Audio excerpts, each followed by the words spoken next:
नमस्कार दोस्तों, आज हम लोग बंगाल शैली के एक नए आर्टिस्ट शारदा चरण वकील की बात करेंगे। ये भी इम्पॉर्टेंट है और इनसे क्वेश्चंस पूछे जाते हैं, तो आज हम देख लेते हैं इनके बारे में। तो एक बात तो हम जानते ही हैं कि ये बंगाल शैली के कलाकार हैं और बंगाल शैली के कलाकार के साथ साथ क्या हैं, आधुनिक कलाकार हैं। इस बात की चर्चा हमने हर वीडियो में की है कि जब भी बंगाल शैली के कलाकार आएँ तो आंख मूंद के उनको आधुनिक कलाकार के रूप में टिक करिएगा। ठीक, तो एक तो ये पूछा जा सकता है कि किस शैली के हैं बंगाल शैली के कलाकार, या तो पूछा जाएगा कि इनका संबंध है तो ये आधुनिक कलाकार भी हैं। ठीक, दूसरी बात, इनके दो भाई याद रखे रहिएगा, एक है वारदा वकील और एक है रानादा वकील। वारदा वकील और रानादा वकील, ठीक, इम्पॉर्टेंट है, इनसे भी प्रश्न पूछे गए हैं। जन्म 1888 में बिक्रमपुर, कहाँ, बांग्लादेश में। ठीक, और या तो ढाका दे देगा बांग्लादेश का, या तो डायरेक्ट बांग्लादेश देगा, या जहाँ पर जन्म हुआ है उस जन्म स्थान का नाम क्या है, बिक्रमपुर। तो तीनों दिमाग में बनाए रखिएगा। मृत्यु इनकी कब हुई है, 1940 में। कहाँ पे हुई है, दिल्ली में हुई है। तो यानी जन्म बांग्लादेश में, मृत्यु इनकी दिल्ली में है। और कर्मभूमि भी पूछ ले तो आप क्या कहेंगे कि शारदा चरण वकील की कर्मभूमि कहाँ रही है, दिल्ली रही है। तो ये दिमाग में क्यों रही है दिल्ली, अभी आगे देखते हैं। शिक्षा जितने भी बंगाल शैली के हैं, कलकत्ता स्कूल ऑफ आर्ट।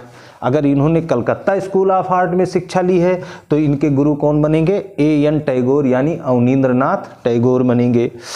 अब इन्होंने शिक्षण कहाँ किया, शिक्षा दिया, शिक्षा लिया कलकत्ता स्कूल ऑफ आर्ट से, और शिक्षण कहाँ करेंगे तो शिक्षणकार है इनका दिल्ली स्कूल ऑफ आर्ट या अभी ये इस स्कूल की स्थापना करते हैं, आगे देखते हैं अभी। और इनकी प्रसिद्धि किस रूप में है, तो ये चित्रकार भी हैं और अभिनेता भी हैं। प्रश्न आता है कि बंगाल शैली का ऐसा कौन सा कलाकार है जो चित्रकार के साथ साथ फिल्म अभिनेता भी हैं, यानी हीरो भी हैं, यानी एक्टर भी हैं, तो वो कौन है, शारदा चरण वकील। इम्पॉर्टेंट है, ध्यान देना। इनके चित्रण विषय, यानी जिस विषय को लेकर ये चित्र बनाए हैं ज़्यादातर अधिकतर वो धार्मिक रहे हैं। धार्मिक मतलब पौराणिक और ऐतिहासिक भी रहे हैं। तो कभी आए कि इनके चित्रण विषय कैसे हैं, ऐतिहासिक और पौराणिक। इनका ही क्या लगभग बंगाल शैली के जितने भी कलाकार हैं उनके चित्रण विषय क्या रहे, ऐतिहासिक रहे हैं, पौराणिक रहे हैं। यानी देवी देवताओं के चित्र बंगाल शैली में अधिक मात्रा में बने हैं। ठीक, ये बात है। ये बंगाल शैली की विशेषता में भी आता है कि बंगाल शैली की विशेषता क्या है, तो यहाँ पर क्या है, देवी देवता के चित्रण अधिक बने हैं, यानी पौराणिक आख्यानों पर आधारित जो चित्र है अधिक बनाए गए हैं। ठीक, तो इनका धार्मिक रहा। अब धार्मिक में भी इन पर किस चीज़ का प्रभाव रहा है, जैसे हम देखेंगे नंदलाल बोस है ना, तो नंदलाल बोस भी तो धार्मिक चित्रों का किए हैं, तमाम ऐतिहासिक और पौराणिक आख्यान का चित्रण किए हैं। लेकिन अगर उनमें देखा जाए तो इनके चित्रों पर सर्वाधिक प्रभाव क्या रहा है, किस पौराणिक देवता का रहा है, तो वो भगवान शिव का रहा है। इसीलिए इनको शिव सिद्ध कलाकार कहे हैं।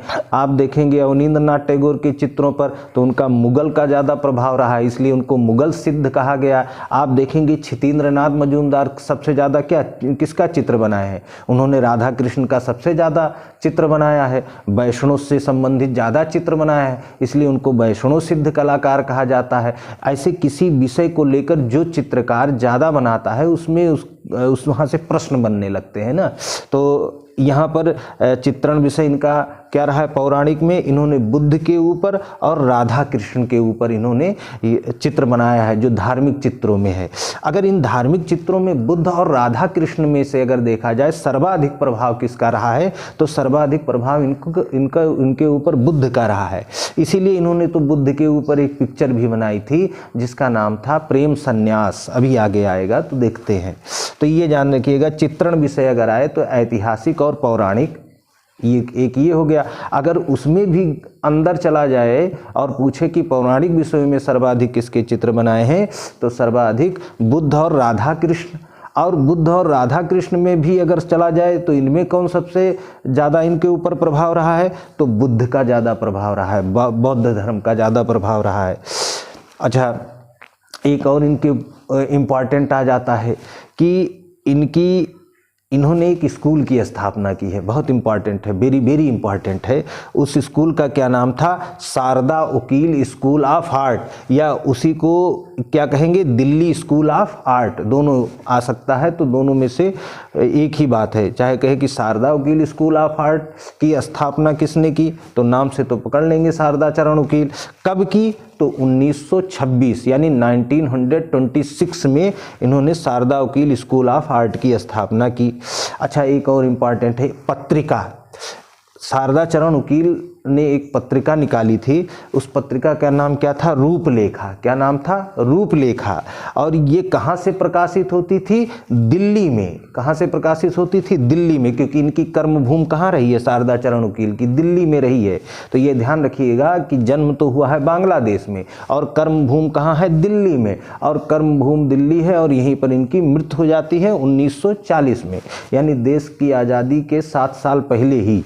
ठीक ना? तो दिमाग में ऐसे जोड़ते हुए बनाए रखिएगा।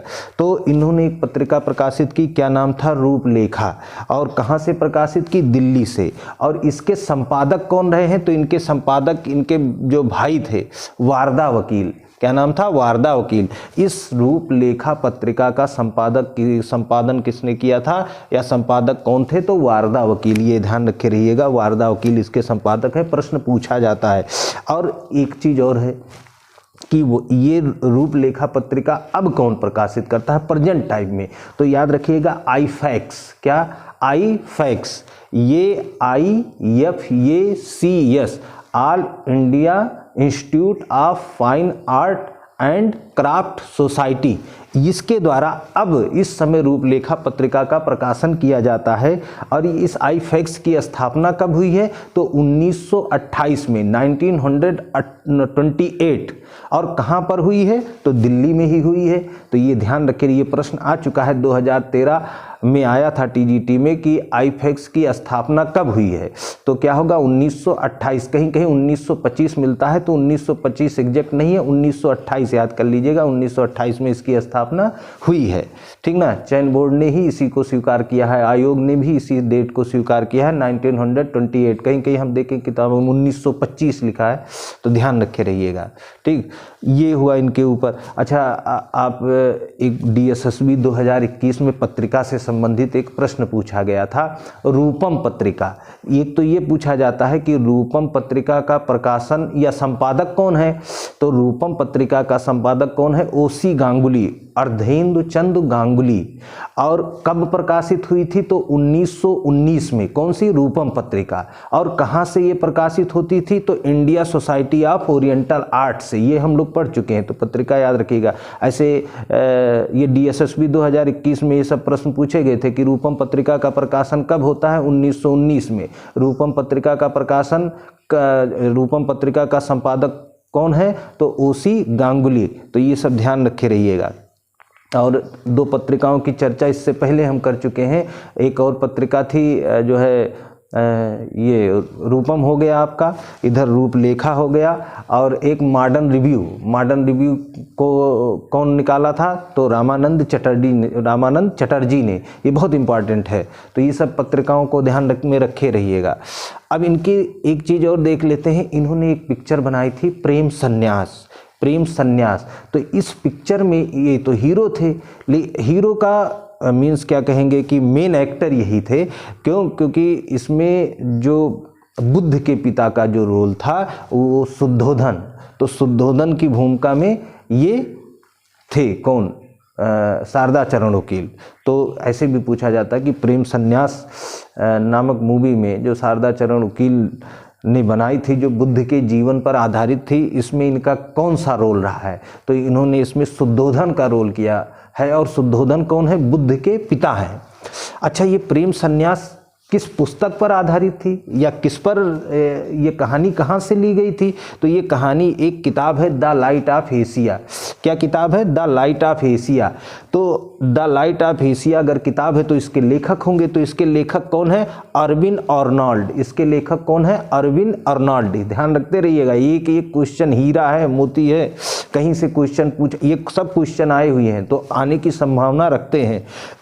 तो जो आए हैं उनको तो एकदम बिल्कुल आपको लर्न कर लेना, ये नहीं देखना है कि ये इम्पॉर्टेंट है कि इम्पॉर्टेंट नहीं है। क्योंकि ये प्रश्न आ चुके हैं, तो ये कहीं भी किसी भी वक्त पेपर सेट करने वाला डाल सकता है, इसलिए आपको चूक नहीं करना है, एक तीर से कई शिकार करना है, जो चूक गया वो गया। तो द लाइट ऑफ एशिया ये पुस्तक है, इसके लेखक कौन है? अरविंद अर्नोल्ड, और इसी पुस्तक पर आधारित ये पिक्चर है प्रेम संन्यास। अच्छा, अब ये आ जाता है तो प्रश्न ये भी बनता है कि जो प्रेम संन्यास है इसके डायरेक्टर कौन है, इसका निर्देशन कौन किया है? तो इसका निर्देशन किया है एक जर्मनी के डायरेक्टर थे, फ्रांज ऑस्टन थे, ये जर्मन के थे, ये मेन डायरेक्टर यही थे। और जो असिस्टेंट डायरेक्टर थे वो हिमांशु राय थे। कौन थे? हिमांशु राय थे। तो इस बात को आप ध्यान में रखिएगा, ये इम्पॉर्टेंट है। प्रेम संन्यास ये पूछा जाता है, बहुत बार पूछा गया है। और एक जो स्कूल 1926 में शारदा उकील स्कूल ऑफ आर्ट की स्थापना की है, ये भी बहुत इम्पॉर्टेंट है। गुरु कहाँ से पढ़े हैं, शिक्षण कहाँ किए हैं। तो एक चीज़ शिक्षा और शिक्षण पकड़े रहिएगा, शिक्षण बहुत आता है। देखिए यूजीसी में आया था कि राम किंकर बैज का संबंध किस शिक्षण संस्थान से है या किस संस्थान से है। तो राम किंकर बैज कहाँ थे? शांति निकेतन में थे, और शांति निकेतन के मूर्त कला विभाग के वो अध्यक्ष थे, तो उनका संबंध यहीं से हो गया था, जो है शांति निकेतन से। एक प्रश्न और बहुत आता है, नंदलाल बोस का संबंध किस संस्थान से रहा है? तो नंदलाल बोस भी शांति निकेतन के कलाकारों में आ जाते हैं, और इनका भी संबंध कहाँ से रहा है? जो है शांति निकेतन के कला भवन से था, वहाँ पर ये अध्यक्ष बनाए गए थे। इवन शांति निकेतन के कला भवन के प्रथम अध्यक्ष कौन बनाया गया था, ये भी प्रश्न आता है। या ये प्रश्न आता है कि नंदलाल बोस को प्रथम अध्यक्ष कहाँ बनाया गया था? तो कला भवन का बनाया गया था, जो 1922 से लेकर जो है 51 तक ये यहाँ पर कार्यरत होते हैं। कहाँ पर? कला भवन में, ठीक ना। और कला भवन की स्थापना कब हुई थी? 1919 में, ठीक। और विश्व भारती विश्वविद्यालय की स्थापना कब हुई थी? 1921 में। एकदम लर्न कर लीजिएगा। तो ठीक, अब देखते हैं, इनके चित्रों को देख लेते हैं। इनको चित्रों को देखने से पहले थोड़ा सा इनकी एक विशेषता और धरातल पर इनकी क्या विशेषता था ये देख लेते हैं। तो देखिए, ये इन्होंने अनेक चित्र रेशम पर बनाए हैं। अनेक चित्र क्या है? रेशम पर बनाए हैं। तो ये ध्यान रखिएगा, यहीं से प्रश्न बनता है और बन जाता है, तो ये ध्यान रखिएगा। और देखिएगा के वेंकटप्पा ने धरातल के रूप पे भी ज़्यादातर क्या है, स्वर्ण पत्रों पर भी उन्होंने अलंकरण किया है। आ सकता है बंगाल शैली का ऐसा कौन कलाकार है जो स्वर्ण पत्रों पर अलंकरण करता है, तो के वेंकटप्पा। और इन्होंने धरातल के रूप में ज़्यादातर किसका इस्तेमाल किया है? रेशम पर बनाए हैं। इन अनेक चित्र रेशम पर बनाए हैं।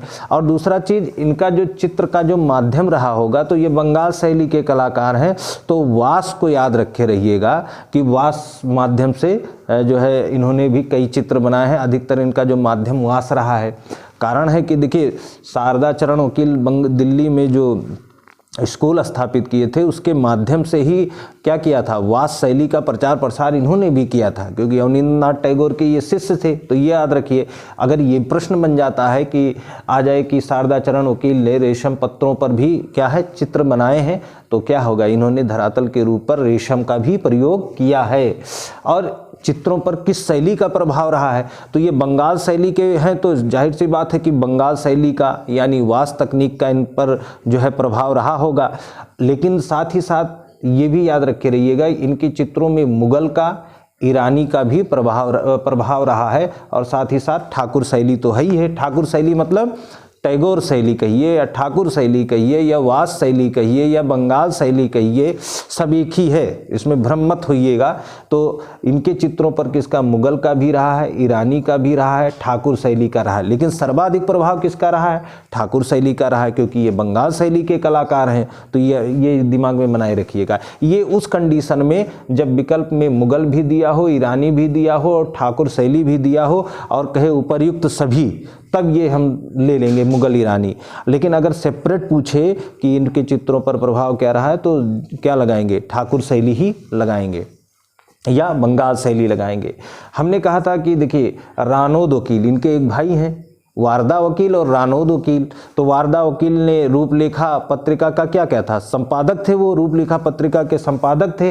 और रानोद वकील क्या थे, तो याद रखिएगा जो रानोद वकील थे या रानादा वकील थे, ये भित्त चित्रण में माहिर थे। किसमें माहिर थे? भित्त चित्रण में। देखिए विशेषता है, प्रश्न बना सकता है कि शारदा चरण वकील के कौन से भाई भित्त चित्रण में माहिर थे, तो कौन? रानादा वकील। अच्छा, जब ये भित्त चित्रण में माहिर थे तो इसीलिए लंदन में जब इंडिया हाउस को सजाने की बात हुई, तो देखिए एक शब्द आया इंडिया हाउस, कहाँ है? लंदन में है। और जब इसको सजाने को हुआ तो इसमें भित्त चित्रण बनाने के लिए कौन गए थे?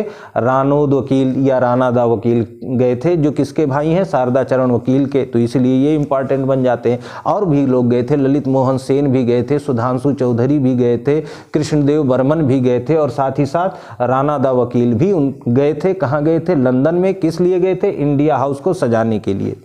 ठीक, इसीलिए यहाँ पर आईफेक्स की स्थापना हुई थी दिल्ली में। इसका हम लोग बाद में चर्चा करेंगे, तब तक देख लेते हैं। तो ये हो गया, ये इंपॉर्टेंट बना। अच्छा, इनके चित्र देख लीजिए। एक चित्र बड़ा इंपॉर्टेंट है, अर्जुन का युद्ध से विमुख होना। अर्जुन का युद्ध से विमुख होना ये होगा, जब लड़ाई हो रही थी तो उसी कंडीशन में अर्जुन ने क्या था? धनुष बाण रख दिया था और भगवान कृष्ण ने कहा था कि हम नहीं लड़ेंगे, अपने लोगों को नहीं मारेंगे। ठीक, तो ऐसी स्थिति में उन्होंने इस प्रकरण पर एक चित्र बनाया था, अर्जुन का युद्ध से विमुख होना। ठीक ना, ऐसे भी आ सकता है अर्जुन डिटैच माने अलग हो जाना और अटैच माने मिल जाना। तो अंग्रेजी में भी पूछता है अर्जुन डिटैच फ्रॉम वार, मतलब युद्ध से अलग होना, विमुख होना। तो ये याद रखना। ईद का चांद भी बड़ा इंपॉर्टेंट है इनका। ठीक ना, जटायु की मृत, ठीक ना, जटायु की मृत। देखिए ये सब वही का प्रकरण है, ये रामायण का प्रकरण है। हमने बताया था ना, पौराणिक आख्यानों को लेकर इन्होंने चित्र किए हैं।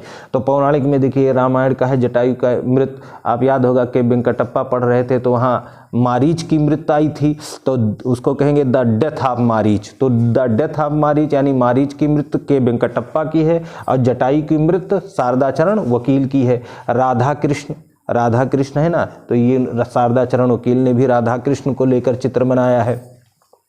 तो राधा कृष्ण का ये हो जाएगा। अच्छा, ये भी प्रश्न आता है कि किस बंगाल शैली के किस आर्टिस्ट के प्रमुख विषय राधा कृष्ण ही रहे हैं, तो कौन सा हो जाएगा? वो छितेंद्रनाथ मजूमदार का हो जाएगा। तो राधा कृष्ण को लेकर बहुत लोगों ने चित्र बनाया है, लेकिन अगर उसमें कहीं छितेंद्रनाथ मजूमदार या रासलीला आ जाए, अगर कहीं विकल्प में छितेंद्रनाथ मजूमदार है, तो प्राथमिकता हम छितेंद्रनाथ मजूमदार को देंगे। छितेंद्रनाथ मजूमदार का कथन ही है कि मेरे जीवन के सत्य राधा कृष्ण ही रहे हैं, मेरे जीवन के सत्य राधा कृष्ण ही रहे हैं, इसलिए ये कथन है छितेंद्रनाथ मजूमदार का। तो जब भी राधा कृष्ण के संबंधित में कोई चित्र आएगा, तो अगर छितेंद्रनाथ मजूमदार दिया है तो चितेंद्रनाथ मजूमदार ही होंगे। ठीक, तो राधा कृष्ण का भी चित्र शारदा चरण वकील ने भी बनाया है। बंसीवादक, ये भी इन्होंने बनाया है, या बंसीवादक गोपाल आ जाता है कभी कभी, इसके आगे एक और जुड़ेगा बंसीवादक गोपाल, तो शारदा चरण वकील का है। शिव और सती की यात्रा भी इन्होंने बनाई है। अच्छा, याद रखिए, शिव और सती की यात्रा है, इसका टाइटल क्या है? शिव व सती की यात्रा। और एक चित्र है शिव और सती या शिव व सती, तो ये नंदलाल बोस की है। और साथ ही साथ एक सती, वो भी नंदलाल बोस की है। तो और शिव व सती की यात्रा किनकी है? शारदा चरण वकील की है। संदेश सीता का अग्नि प्रवेश, ये भी इंपॉर्टेंट है। सीता का अग्नि प्रवेश, तो ये किसकी है? शारदा चरण वकील की है। अच्छा, एक चित्र है सीता की अग्नि परीक्षा। सीता की अग्नि परीक्षा, ये यामिनी रंजन राय का है, ये यामिनी राय का है, सीता की अग्नि परीक्षा। और एक है सीता का अग्नि प्रवेश, ये शारदा चरण वकील का है।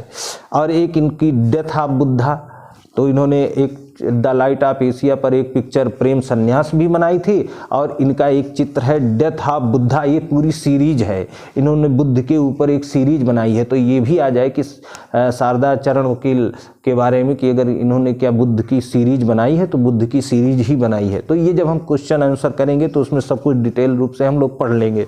ठीक ना, यहाँ पर ये चित्र ध्यान रखते रहिएगा। एक संदेश, ये भी बहुत इंपॉर्टेंट है। प्रेम पीड़ित गृहिणी, ये भी ध्यान रखिएगा। ये जो सारे चित्र आ चुके हैं विभिन्न आर्ट के एग्जामों में, उन्हीं को लिया है, और ये पक्का है कि वो रिवाइज होते हैं, रिवीजन में आते हैं। ठीक ना, बार बार उनको पूछा जाता है, तो इसलिए इनको पकड़ के रखना।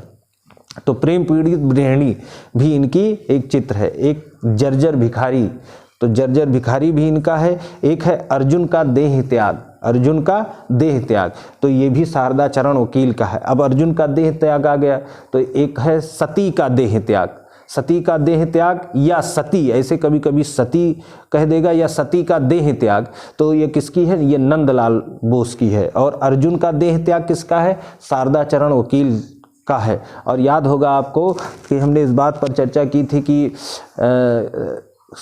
नंदलाल बोस को किस चित्र के लिए उनको प्रथम पुरस्कार दिया गया था, तो कौन सा चित्र था? सती या सती का देह त्याग। या कभी कभी ऐसे प्रश्न पूछ लेता है, चिता पर चढ़ती औरत, चिता पर चढ़ती औरत, तो ये ध्यान रखिएगा, तो वो क्या है? वो सती है, तो सती का देह त्याग है।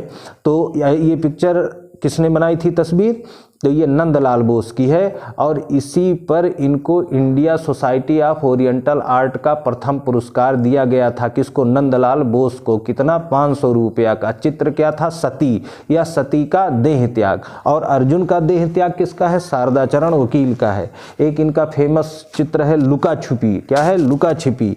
और एक चित्र है जीवन चक्र, क्या है? जीवन चक्र। और एक चित्र है परिश्रम के बाद, परिश्रम के बाद। तो ये बहुत ही इम्पॉर्टेंट है, इनको आप पूरी तरह से लर्न कर लीजिए। और हम अगली वीडियो में, नेक्स्ट वीडियो में आपसे फिर मिलेंगे। तब तक के लिए जय हिंद, जय भारत, नमस्कार।